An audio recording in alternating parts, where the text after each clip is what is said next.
Hello students, आज हम discuss करेंगे payment of wages act 1936। Payment of wages act इसको असेंट मिली 23 अप्रैल 1936 को, लेकिन इसका एनफोर्समेंट हुआ 28 मार्च 1937 को। ठीक है, ये कुछ उसी तरीके से है जैसे आपका आईपीसी है। आईपीसी जो है 1860 का है। 6 अक्टूबर 1860 को उसको गवर्नर की असेंट मिली और जो एनफोर्स हुआ 1 जनवरी 1862 से। ठीक है, इसी तरीके से है। तो ये एनफोर्समेंट कब से हुआ? 28 मार्च 1937। और ये होल ऑफ इंडिया, पूरे इंडिया पर एप्लीकेबल है। जम्मू एंड कश्मीर इसका एक्सेप्शन नहीं। अच्छा, अब आती है बात कि हम इस एम्प्लॉयमेंट ऑफ वेज एक्ट 1936 इसकी जरूरत क्यों है? एम्प्लॉयर ने एम्प्लॉय को जो वेज देता था उसमें आ रही थी प्रॉब्लम कैसी? प्रॉब्लम आ रही थी कि अनटाइमली पेमेंट, कोई टाइम नहीं था पेमेंट करने का। कभी 1 तारीख में, कभी 10 में, कभी 20 में। ठीक है, कभी पता लगा 1 महीने लेट आ रही है। और प्रॉब्लम आ रही थी कि वो अनजस्टिफाई तरीके से पेनल्टी और फाइन लगा रहा था। ठीक है, दूसरा, और उसमें नॉन यूनिफॉर्मिटी थी, यूनिफॉर्मिटी नहीं थी। तो इन चीज़ों का समाधान लेकर के आया पेमेंट ऑफ वेजेस एक्ट 1936। उसने क्या सॉल्यूशन निकाला कि टाइमली पेमेंट, दूसरा यूनिफॉर्मिटी लेकर के आया, और तीसरा ये कहा गया कि अगर आप एम्प्लॉय की वेज से डिडक्शन करोगे तो वो वही डिडक्शन कर पाएंगे जो इस एक्ट में स्पेसिफाई है। जो इस एक्ट में स्पेसिफाई है वही डिडक्शन आप कर सकते हैं। ठीक, चलिए अब आगे बढ़ते हैं। एप्लीकेबल, ये किस किस पर एप्लीकेबल है? तो ये कहो कि हर एक फैक्ट्री पर। ठीक है, फैक्ट्री पर। दूसरा, रेलवे एडमिनिस्ट्रेशन पर। ठीक, तीसरा, एनी इंडस्ट्री और एस्टेब्लिशमेंट। ठीक है, कोई भी इंडस्ट्री और एस्टेब्लिशमेंट हो उस पर। चौथा, जहां सैलरी कितनी है? 24,000 रुपये से 24,000 रुपये पर मंथ से कम है उसके ऊपर। अब ये एनी इंडस्ट्री और एस्टेब्लिशमेंट, इसमें क्या है, काफ़ी सारी चीज़ें आ जाती हैं, जैसे ट्रामवे है या मोटर ट्रांसपोर्ट सर्विस है, इनके ऊपर। एयर ट्रांसपोर्ट सर्विस के ऊपर। लेकिन एयर ट्रांसपोर्ट सर्विस में आर्मी, नेवी और एयरफोर्स ये शामिल नहीं होंगे। डॉक पर, बंदरगाह पर। ठीक है, जो वेसल हैं, पानी के जो जहाज़ हैं उनके ऊपर, माइंस हैं, ऑयल फील्ड हैं, इनके ऊपर, और प्लांटेशन अगर कहीं हो रहा है तो उस पर। ठीक है, किसी वर्कशॉप पर जहाँ कोई मैन्युफैक्चरिंग करी जा रही है या प्रोडक्शन किया जा रहा है। ठीक है, बिल्डिंग पर कंस्ट्रक्शन चल रहा है या फिर वहाँ पर कोई डेवलपमेंट किया जा रहा है उस पर। और वाटर सप्लाई पर, इलेक्ट्रिसिटी पर, इन सब पर। और कोई इंडस्ट्री या एस्टेब्लिशमेंट जिसको सेंट्रल गवर्नमेंट ऑफिशियल गजट में नोटिफिकेशन के द्वारा ये कह दे कि भाई ये भी इसमें शामिल है, उसके नेचर को देखते हुए। तो ये सब इसमें आ गया। ठीक है, इंडस्ट्री में क्या क्या शामिल है। नेक्स्ट क्वेश्चन आता है कि इस एक्ट का ऑब्जेक्ट क्या है? Object to avoid unnecessary delay. Object है इसका अवॉइड करना unnecessary delay in the payment of wages. Payment of wages में अननेसेसरी डिले को अवॉइड करना। दूसरा, to prevent unauthorised deduction from wage. Wage से जो अनऑथराइज्ड डिडक्शन होता है उसको रोकना।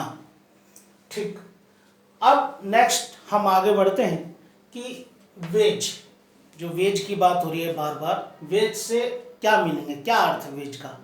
तो वेज से मतलब है ऑल रेम्यूनरेशन, ऑल रेम्यूनरेशन जिसमें सैलरी, अलाउंस और कोई अदर ये सब आते हैं, और जो क्या है एक्सप्रेस्ड है टर्म ऑफ मनी में, जो एक्सप्रेस्ड है टर्म ऑफ मनी में, और जो term of contract of employment है, चाहे एक्सप्रेस और इम्प्लाइड। ठीक है, तो वेज में शामिल है ऑल रेम्यूनरेशन, जो एक्सप्रेस है टर्म ऑफ मनी में, और जो term of contract of employment है वो, ये सब वेज में शामिल है। अब वेज में क्या इंक्लूड है? पहला कोर्ट सेटलमेंट अवार्ड, ठीक, दूसरा कोई ओवर टाइम, कोई हॉलीडे वेज, कोई लीव पीरियड है, ठीक है, वो सब भी इसमें शामिल है। दूसरा टर्मिनेशन रेम्यूनरेशन, ये भी, और कोई एनी एडिशनल रेम्यूनरेशन, कोई और एडिशनल रेम्यूनरेशन जो टर्म ऑफ एम्प्लॉयमेंट का पार्ट है, जो टर्म ऑफ एम्प्लॉयमेंट है वो एडिशनल रेम्यूनरेशन, ये भी जो है इसमें वेज में इंक्लूड है। ठीक है, तो वेज में इंक्लूड है पहला court settlement award, over time, holiday wage, leave period, termination remuneration और एडिशनल रेम्यूनरेशन जो टर्म ऑफ एम्प्लॉयमेंट है। ठीक है, डज नॉट इंक्लूड, क्या इसमें शामिल नहीं है? तो बोनस या कोई एडिशनल रेम्यूनरेशन जो क्या नहीं है, टर्म ऑफ एम्प्लॉयमेंट नहीं, टर्म ऑफ एम्प्लॉयमेंट का जो पार्ट नहीं है वो बोनस इसमें शामिल नहीं है। HRA हाउस रेंट अलाउंसेस, ये भी इसमें शामिल नहीं है। और कोई पर्स, कोई सुविधाएं जैसे लाइट, वाटर, मेडिकल या कोई और, ठीक है, जिनको एप्रोप्रिएट गवर्नमेंट ने जर्नल या स्पेशल ऑर्डर के द्वारा क्या किया है, एक्सक्लूड कर दिया है। ठीक है, ये सब सुविधाएं भी इसमें फिर शामिल नहीं होंगी अगर एप्रोप्रिएट गवर्नमेंट ने इसको एक्सक्लूड कर दिया। PF जो कंट्रीब्यूशन बाय एम्प्लॉयर, PF जो कंट्रीब्यूशन बाय एम्प्लॉयर किया जाता है वो शामिल नहीं है। और लीव ट्रेवल कंसेशन नहीं है। ग्रेचुइटी कोई उपहार दिया जाता है या कोई इस तरीके की चीज़ें, तो वो भी इसमें शामिल नहीं है। रीइंबर्समेंट ऑफ एक्सपेंसेस, ठीक है, जो एक्सपेंस खर्चे किए गए उनका रीइंबर्समेंट, उनकी प्रतिपूर्ति, ये भी इसमें शामिल। ठीक है स्टूडेंट्स, इसमें आज हमने डिस्कस किया कि ये पेमेंट ऑफ वेजेस एक्ट क्यों आया, क्योंकि प्रॉब्लम आ रही थी किसमें, अनटाइमली पेमेंट हो रहा था, अब मनमाने तरीके से पेनल्टीज लगाई जा रही थी, यूनिफॉर्मिटी नहीं थी, इनका सॉल्यूशन लेकर के आया। इसमें किस किस पर ये एप्लीकेबल है, ठीक है, फैक्ट्री हो, रेलवे या एनी इंडस्ट्री हो, या कोई ऐसी जिसका सैलरी, जहाँ सैलरी कितनी है, 24,000 से कम है। पहले ये 10,000 था और उससे पहले 6,500। ये एक्चुअल में रिवाइज होता रहता है हर 5 साल बाद, और रिवाइज इसको कराता कौन है, रिवाइज कराता है इसको ministry of labour and employment. किसके द्वारा, NSSO के द्वारा। NSSO national sample survey organisation. ठीक है, ये कॉस्ट ऑफ लिविंग पर हर 5 साल बाद इसको रिवाइज करता है, लेकिन रिवाइज कराएगा कौन, ministry of labour and employment department, वो इसको रिवाइज कराता है। ये 24,000 है फिलहाल, ये 2017 में अमेंडमेंट हुआ था जिसमें 24,000 रुपये ये सैलरी होगी, मिनिमम इससे कम है तो उसमें शामिल हो जाएगा। ठीक है, और वेज इसके ऑब्जेक्ट देखे क्या है, अननेसेसरी डिले को रोकना और रोकना अनऑथराइज्ड डिडक्शन को। वेज में क्या शामिल है, ऑल रेम्यूनरेशन जो क्या है टर्म ऑफ मनी है, और जो term of contract of employment है, चाहे एक्सप्रेस चाहे इम्प्लाइड।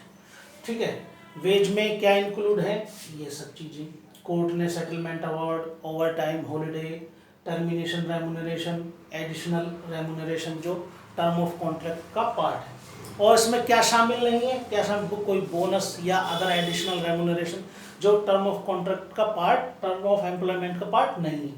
HRA कोई सुविधाएं लाइट मेडिकल जिनको अप्रोप्रिएट गवर्नमेंट ने जर्नल या स्पेशल ऑर्डर के द्वारा एक्सक्लूड कर दिया है। PF जो एम्प्लॉयर जिसका कंट्रीब्यूशन करता है, और लीव ट्रेवल कंसेशन, ग्रेचुइटी और रीइंबर्समेंट ऑफ एक्सपेंसेस। यस, ठीक है। Thank you students.